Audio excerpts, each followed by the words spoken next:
আসসালামু আলাইকুম। আজকে আমি নিয়ে এসেছি রেড ভেলভেট কাপকেক। আর এই কাপকেকটা আমি আপনাদেরকে চায়ের কাপে তৈরি করে দেখাবো। তাহলে চলুন দেখে নিই। বাটার মিল্ক তৈরি করার জন্য একটি বাটিতে নিয়ে নিচ্ছি হাফ কাপ দুধ, 1 টিস্পুন পরিমাণ সাদা ভিনেগার। ভিনেগারটা দিয়ে ভালোভাবে মিশিয়ে নিলেই তৈরি বাটার মিল্ক। তবে অবশ্যই মনে রাখবেন দুধটা রুমের স্বাভাবিক তাপমাত্রায় থাকতে হবে।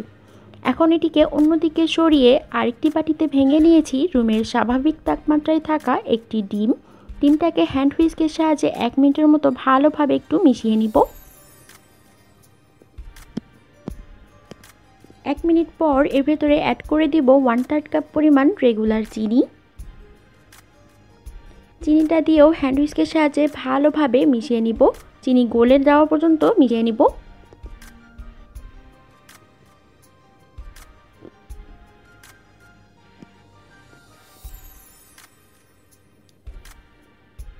তিন থেকে 4 মিনিট পর আমি একটু চেক করে নিচ্ছি চিনিটা গলেছে কিনা। আমার চিনিটা গলে গিয়েছে। এই পর্যায়ে অ্যাড করে দিব 1 টিস্পুন পরিমাণ ভ্যানিলা এসেন্স,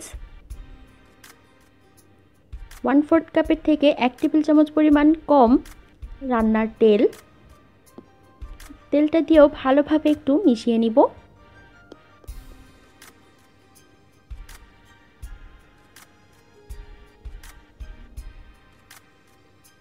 আমার মেশানো হয়ে গিয়েছে। এখন এর উপরে একটি চালনি দিয়ে দিব।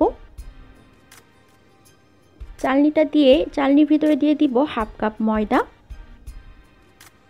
1 টেবিল স্পুন পরিমাণ cocoa powder, half teaspoon baking powder, 1/8 teaspoon লবণ।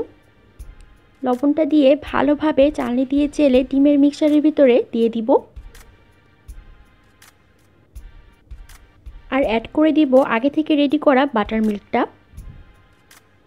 বাটার মিল্কটা দিয়ে হ্যান্ড হুইস্কের সাহায্যে ভালোভাবে মিশিয়ে নিব। আর এই কাজটা আলতোভাবে করার কোনো প্রয়োজন নেই।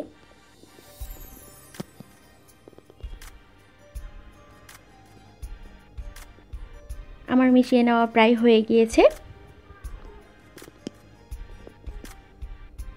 এখন এর ভিতরে অ্যাড করে দিব 1 টিস্পুন পরিমাণ রেড ফুড কালার।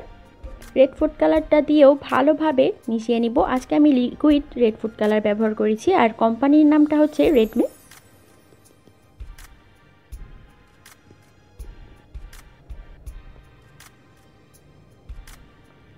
এখন এর ভিতরে দিয়ে দিব হাফ টিস্পুন পরিমাণ অরেঞ্জ ফুড কালার। আর অরেঞ্জ ফুড কালারটা দিলে রেড কালারটা দারুণভাবে ফুটে ওঠে।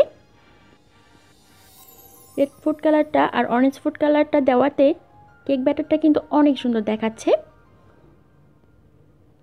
ব্যাস আমার রেডি কেক ব্যাটার। কেকটা বানানোর জন্য আমি এখানে 2টা টি কাপ নিয়েছি। আর এখন এটিকে ভালোভাবে একটু তেল ব্রাশ করে নিচ্ছি। আর এভাবে ছোট করে গোল করে কাগজ কেটে নিয়েছি যাতে কেকটা আনমোল্ড করতে সুবিধা হয়। এটা কিন্তু একদমই অপশনাল, না দিলেও চলবে। এখন এর অর্ধেকটা পরিমাণ দিয়ে আমি ভরে নিয়েছি আর অর্ধেকটার একটু বেশি দিয়েছি। এটিকে আমি এখন চুলায় বেক করে নিব।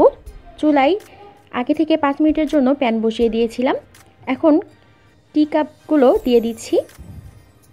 দিয়ে ঢাকনা দিয়ে ঢেকে 20 থেকে 25 মিনিটের জন্য লো হিটে বেক করে নিব। 25 মিনিট পর আমি বের করে ঠান্ডা করে নিয়েছি। আর পুরোপুরি ঠান্ডা হয়ে গেলে তারপরে আমি এটি ডেকোরেশন করব। পুরোপুরি ঠান্ডা হয়ে গিয়েছে। এখন এর উপরে সামান্য পরিমাণ বাটার ক্রিম দিয়ে সাজিয়ে নিচ্ছি। এটা একদমই অপশনাল, না দিলেও চলবে।